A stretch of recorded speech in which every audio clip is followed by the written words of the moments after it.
Halo teman-teman, Assalamualaikum warahmatullahi wabarakatuh. Perkenalkan, nama saya Ranita dengan NIM 4012111021. Jadi di video kali ini saya akan menjelaskan materi untuk memenuhi tugas mata kuliah penologi. Mari kita simak videonya, let's go! Nah, jadi teman-teman, materi yang akan dibahas di dalam video kali ini mengenai sanksi pidana dan tindakan.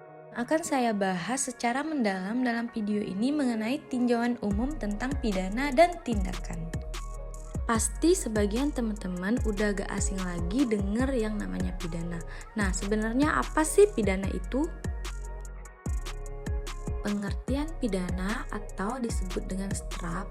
Nah, di sini saya mengambil pendapat dari Sudarto.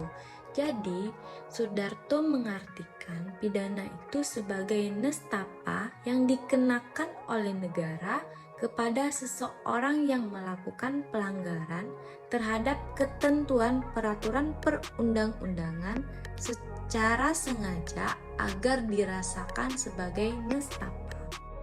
Jadi dapat dikatakan menurut Sudarto ini bahwa pidana itu adalah orang yang melakukan tindak pidana dibelenggu karena telah melakukan pelanggaran terhadap aturan undang-undang yang telah diatur.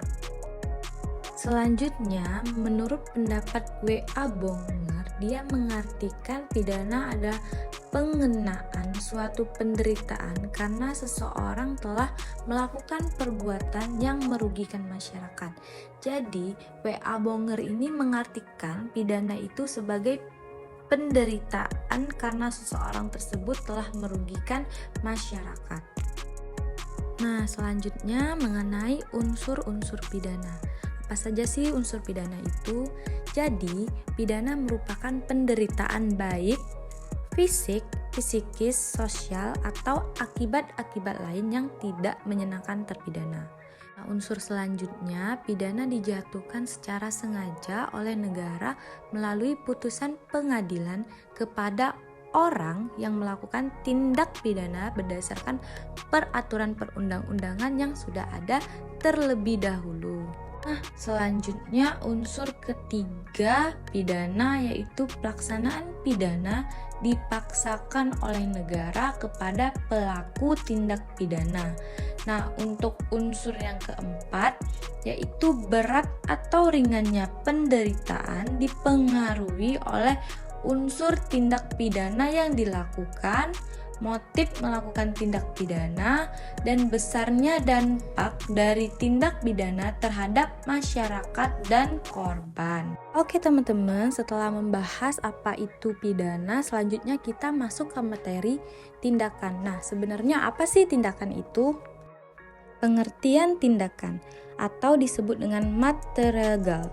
Menurut Sudarto menjelaskan tindakan itu munculnya aliran modern dalam hukum pidana melahirkan satu jenis sanksi pidana baru dalam ilmu hukum pidana dengan sebutan tindakan. Jadi Sudarto ini mengartikan tindakan itu sebagai satu jenis sanksi pidana baru dalam hukum pidana. Nah, selanjutnya menurut Pompe, tindakan itu jika ditinjau dari sudut-sudut teori pemidanaan bahwa tindakan merupakan sanksi hukum yang semata-mata ditunjukkan pada prevensi khusus atau tujuan khusus dan tidak bersifat membalas. Jadi, menurut Pompe ini bahwa tindakan itu merupakan sanksi tapi yang sifatnya tidak membalas. Nah, prevensi khusus itu dalam hal ini merupakan penggunaan sanksi untuk tujuan tertentu, yaitu agar pelaku tindak pidana tidak melakukan tindak pidana kembali atau tidak melakukan residivis. Nah, setelah membahas pengertian mengenai tindakan, sebenarnya apa sih tujuan dari tindakan itu?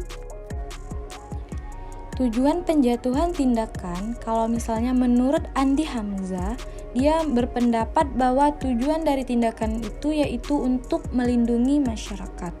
Nah, sedangkan menurut Lamintang juga mengungkapkan bahwa tindakan ialah lembaga-lembaga hukum yang disebutkan dalam hukum positif yang secara langsung ada hubungannya dengan putusan hakim dalam mengadili perkara-perkara pidana, tetapi bukan merupakan suatu pemidanaan dan bukan pula suatu kebijaksanaan. Selanjutnya kita masuk ke dalam unsur-unsur tindakan. Unsur-unsur tindakan yang pertama yakni tindakan berupa pemberian perlakuan khusus oleh negara berupa perlindungan dan pendidikan atau tindakan lain terhadap pelaku tindak pidana untuk menolong agar masa depannya lebih baik dan lebih sejahtera. Selanjutnya, unsur kedua dari tindakan yaitu tindakan dijatuhkan oleh negara kepada seseorang atau mungkin juga kooperasi melalui putusan pengadilan.